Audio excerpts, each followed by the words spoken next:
एक बार की बात है। एक गांव में कमलेश नाम का एक बूढ़ा आदमी रहता था। वह बूढ़ा आदमी अपने बेटे रिंकू से बहुत ही परेशान था, क्योंकि उसका बेटा बहुत नालायक और कामचोर था। वह कोई भी काम नहीं करता था, बस गांव में इधर उधर घूमता रहता था।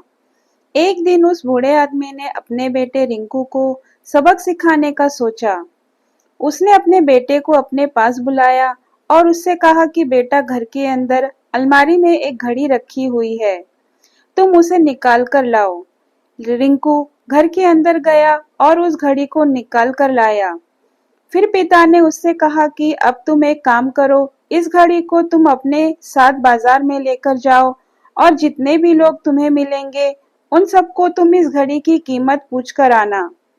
रिंकू उस घड़ी को लेकर बाजार में चला गया।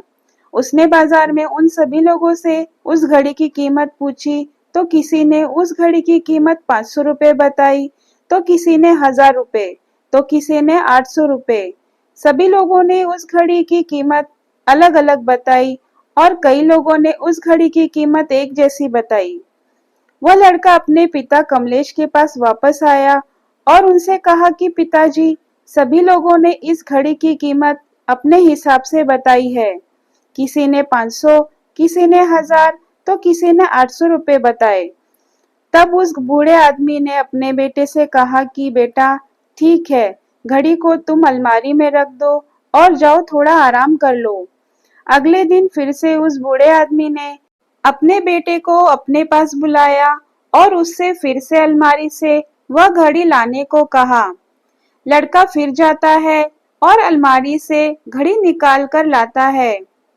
और अब उस बूढ़े आदमी ने अपने बेटे से कहा कि बेटा, जाओ और आज तुम बाजार जाकर इस घड़ी के अंदर जो समय चल रहा है उस समय की कीमत पूछ कर आओ। लड़के को समझ नहीं आ रहा था कि पिताजी उससे क्या करवाना चाह रहे हैं, लेकिन वह दुखी मन से फिर से घड़ी को लेकर बाजार में चला जाता है और सभी लोगों से उस घड़ी के अंदर जो समय चल रहा था उसकी कीमत पूछता है। लोगों को लगता है कि इस लड़के की मानसिक स्थिति ठीक नहीं है। कल यह घड़ी की कीमत पूछने आया था और आज समय की कीमत पूछ रहा है। फिर बहुत से लोगों ने उसे भगा दिया और कुछ लोगों ने उसे हंसने लगे। अब लड़का परेशान हो चुका था और वह सोच रहा था कि यह मेरे साथ क्या हो रहा है। तभी वह आखिरी बार एक बूढ़े आदमी की दुकान पर जाता है। वह बूढ़ा आदमी अपने काम में बहुत व्यस्त था, लेकिन वह लड़के का सवाल सुनते ही समझ गया कि लड़का उससे क्या पूछना चाह रहा है। तभी उस बूढ़े आदमी ने अपना कुछ समय निकालकर उस लड़के से कहा, बेटा, यह जो समय है ना, जिसकी तुम कीमत पूछ रहे हो, इसकी कोई भी कीमत नहीं लगा सकता। तुम करोड़ों रुपए देकर भी अपनी जिंदगी का एक सेकंड भी नहीं खरीद सकते और ना निकला हुआ समय कोई वापस नहीं ला सकता। इसलिए इस टाइम का हर कोई सही उपयोग नहीं कर पाता। सब लोग इसे फ्री समझकर यूं ही गंवाते हैं। इस टाइम का सही उपयोग करो।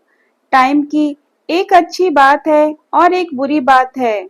बुरी बात यह है कि टाइम गुजर जाता है और अच्छी बात यह है कि तुम वो समय किन किन चीजों में गुजारते हो, उस समय का तुम अपने कामों में कितना अच्छा या बुरा इस्तेमाल करते हो, ये तुम्हारे ऊपर है।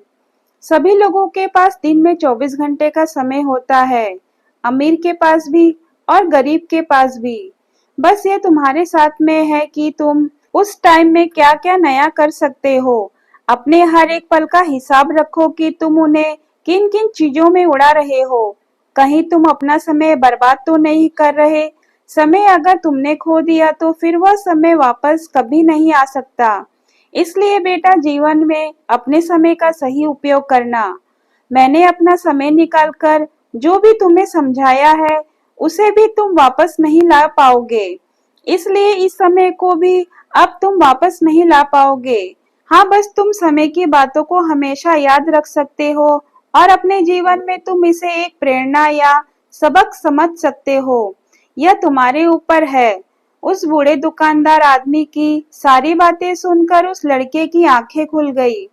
मानो उसमें एक बड़ा बदलाव आ गया हो। और फिर वह अपने पिता कमलेश के पास उस घड़ी को लेकर गया और उन्हें सारी बात बताई। उस दिन के बाद से उस लड़के की जिंदगी बदल गई।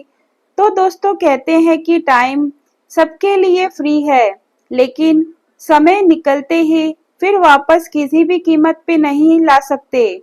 और समय को तुम सही समय में इस्तेमाल कर सकते हो, लेकिन बाद में उसे तुम कुछ भी करके ना खरीद सकते हो और ना उसे वापस ला सकते हो।